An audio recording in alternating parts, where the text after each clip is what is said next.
آج ہم آپ کو 15 برس کی عمر اپنی والدہ اور پاکستان کی معروف رومانوی شاعرہ پروین شاکر کو کھونے والے ان کے اکلوتے بیٹے مراد علی کی کہانی انہی کی زبانی سنا رہے ہیں، جنہیں ماں کی اچانک موت کے بعد ان کی دادی اور خالہ نے پروین شاکر کی سہیلیوں کے ساتھ مل کر پالا۔ مراد کا کہنا ہے کہ مجھے ماں کا خیال ہر وقت آتا ہے، لیکن جب کوئی تہوار ہو، خوشی کا یا عید کا موقع ہو تو اس وقت ان کی یاد زیادہ آتی ہے۔ سب لوگوں کے خاندان اکٹھے ہوتے ہیں تو کمی تو محسوس ہوتی ہے کہ میری امی میرے ساتھ نہیں ہیں۔ پروین شاکر 26 دسمبر سن 1994 کو ایک ٹریفک حادثے کا شکار ہو کر وفات پا گئی تھی۔ اس وقت مراد کی عمر 15 برس تھی اور وہ او لیولز کے طالب علم تھے۔ پروین شاکر پاکستان میں ایک رومانوی شاعرہ کی حیثیت سے پہچانی جاتی ہیں۔ ان کی شاعری کا موضوع زیادہ تر محبت اور عورت تھا۔ پروین شاکر کا تعلق ایک ادبی گھرانے سے تھا اور وہ درس و تدریس کے شعبے سے بھی وابستہ رہی اور پھر بعد میں سول سروسز کا امتحان دینے کے بعد سرکاری ملازمت اختیار کر لی۔ BBC سے خصوصی بات چیت میں پروین شاکر کے بیٹے مراد علی نے بتایا کہ انہیں آج بھی 26 دسمبر کی وہ سرد صبح یاد ہے جب ان کی والدہ ایک حادثے کے باعث ان سے ہمیشہ کے لیے جدا ہو گئی۔ مراد علی کا کہنا تھا کہ بارش ہو رہی تھی،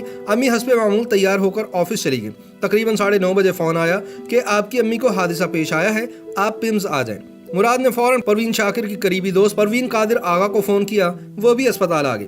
مراد بتاتے ہیں کہ اس دن بارش ہو رہی تھی اور ٹریفک سگنل کام نہیں کر رہے تھے اور بس نے ان کی کار کو ٹکر مار دی۔ اسپتال پہنچنے پر مجھے بتایا گیا کہ جب پروین شاکر کو لایا گیا تو نبض چل رہی تھی، لیکن پھر ان کی وفات کی خبر دی گئی۔ مراد کو اپنی والدہ کے ساتھ گزرے لمحوں کی کمی آج بھی محسوس ہوتی ہے۔ ان کا کہنا تھا کہ امی جتنی بھی مصروف ہوتی، رات کا کھانا گھر پر کھاتی تھی اور کھانے کے ٹیبل پر ہماری باتیں ہوتی تھیں، اسکول میں کیسا دن گزرا، پڑھائی کیسی چل رہی ہے، دوستوں کے ساتھ وقت کیسا گزر رہا ہے، اور تھوڑی سی سیاسی باتیں بھی ہوتی تھیں۔ اگرچہ اس وقت میں چھوٹا تھا، مجھے سمجھ نہیں آتی تھی۔ مراد علی کا کہنا ہے کہ وہ کھانے کے معاملے میں بہت نخرے کرتے تھے، لیکن ان کی والدہ ان کی پسند کے کھانے بھی بناتی۔ امی کے ہاتھ کا مٹر پلاؤ مجھے بہت پسند تھا اور امی روہو مچھلی بھی بنایا کرتی تھی جو مجھے بے حد پسند تھی۔ مراد کا کہنا ہے کہ پاکستان میں سنگل مدر ہونا بہت مشکل ہے۔ میری والدہ مشاعروں میں بھی جاتی، آفس بھی جاتی اور گھر پر بھی ٹائم دیتی۔ وہ ملٹی ٹاسکنگ کرتی تھی۔ مجھے آج اس بات کا احساس ہوتا ہے کہ وہ خاصی محنت کرتی ہوں گی، بہت مشکل سے وقت گزارتی ہوں۔ مراد نے بتایا کہ امریکہ میں قیام کے دوران بھی ان کی والدہ نے مصروفیات کے باوجود ان کی خوشیوں کا خیال رکھا۔ ایسے ہی خوشگوار واقعے کا ذکر کرتے ہوئے مسکرا دی۔ ان کا کہنا تھا کہ ہمیں امریکہ میں رہتے ہوئے 2 سال ہونے کو تھے اور 10-12 سال کے بچے کو کارٹون دیکھنے کا کتنا شوق ہوتا ہے، اور امریکہ میں ہوتے ہوئے ایک جگہ جانے کا بہت دل کرتا ہے کہ ڈزنی لینڈ دیکھیں۔ مجھے بڑا افسوس ہوا تھا کہ ہم وہاں نہیں جا سکے۔ ایک دن امی نے کہا کہ ہم ایک نئی جگہ جا رہے ہیں۔ میں نے پوچھا کہاں، تو امی نے کہا کہ چلتے ہیں ذرا۔ پھر اگلے دن وہ مجھے ڈزنی لینڈ لے گئے۔ مراد کے بقول اس دن وہ اس بات پر بہت خوش تھے کہ ان کی والدہ نے ان کی خواہش کو یاد رکھا۔ مراد علی پروین شاکر کی اکلوتی اولاد تھے اور ان کی محبتوں کا مرکز بھی، لیکن وہ پھر بھی انہیں خود سے دور کرنا چاہتی تھی۔ اس کی وجہ بتاتے ہوئے مراد نے کہا کہ وہ مجھے کہتی تھی کہ آپ کو بورڈنگ اسکول میں ڈال دیں گے۔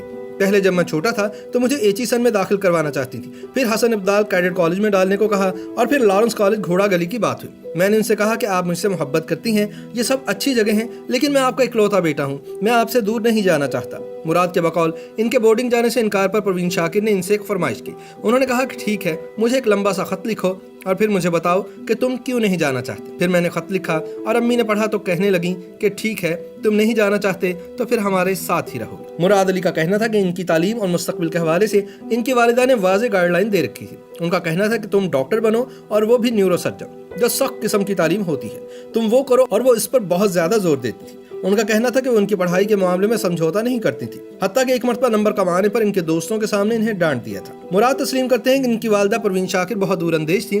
وہ کہتی تھی کہ مراد تم کمپیوٹر ضرور پڑھنا، کمپیوٹر بہت ضروری ہے، آگے دنیا اسی کی طرف جائے گی، اور ان کی یہ بات سچ ثابت ہوئی۔ مراد نے بتایا کہ انہوں نے ماسٹرز کمپیوٹر سائنس میں کیا۔ میں سافٹ ویئر انجینئر بن گیا ہوں، میں ٹیسلا کمپنی میں کام کرتا ہوں۔ یہ وہی کمپنی ہے جو برقی گاڑیاں بناتی ہیں۔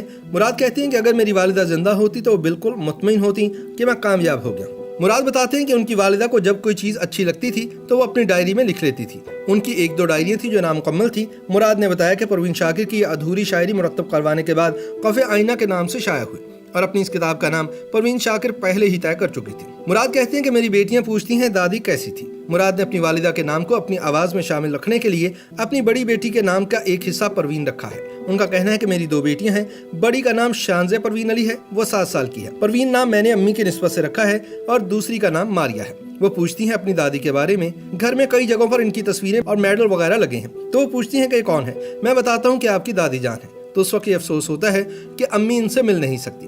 اس وقت امی کا مجھے بہت خیال آتا ہے۔ مراد علی کہتے ہیں کہ امی کے جانے کے بعد میں نے بہت تنہائی محسوس کی، کیونکہ میرا نہ کوئی بھائی تھا نہ بہن۔ ایسے میں میری خالہ اور نانی میرے پاس اسلام آباد آ کر رہنے لگے۔ پروین شاکر کی وفات کے بعد ان کے دوستوں نے حتی الامکان کوشش کی کہ انہیں ماں کی کمی محسوس نہ ہونے دے۔ مراد کا کہنا ہے کہ مجھے امی کی فرینڈز نے مل کر پالا ہے، اگرچہ ماں کا کوئی نیم البدل تو نہیں، لیکن امی کی فرینڈز میرا خاندان بن گیا اور ان کے بچے میرے کزنز۔ مراد کے بقول پروین قادر آغا نہ صرف ان کی والدہ کی ہم نام تھی بلکہ انہوں نے ان سے ماں جیسی محبت بھی کی۔ پروین شاکر کی سرکاری ملازمت کی وجہ سے انہیں اسلام آباد میں مختلف جگہ پر سرکاری گھر ملے۔ وفات سے قبل جو انہیں آخری مکان ملا تھا وہ G10-2 میں تھا۔ مراد کا کہنا ہے کہ جب امی کی وفات ہوئی تو حکومت نے یہ مکان میرے پاس ہی رہنے دیا جب تک کہ میں نے گریجویشن نہ کر لی۔ مراد کی تعلیم کا بیڑا بھی حکومت وقت نے اٹھایا تھا۔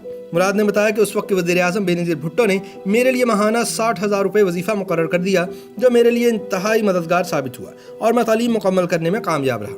مراد کہتے ہیں کہ چونکہ پروین شاکر نے اپنی زیادہ تر زندگی اسلام آباد میں گزاری، اس لیے بڑوں نے اسلام آباد میں تدفین کا فیصلہ کیا جس میں وہ شامل نہیں تھے۔ مراد علی بتاتے ہیں کہ امی کی تدفین اسلام آباد کے H8 قبرستان میں کی گئی کیونکہ انہوں نے ساری زندگی یہیں پر گزاری۔ مراد بتاتے ہیں کہ جنازے میں بہت لوگ آئے تھے، بیوروکریٹس، شاعر، ان کے آفس کے لوگ، میری نانی اور خالہ بھی کراچی سے آئی تھیں، اور اس دن میرے والد صاحب بھی آ گئے تھے جو برسوں سے ہمیں نہیں ملے تھے۔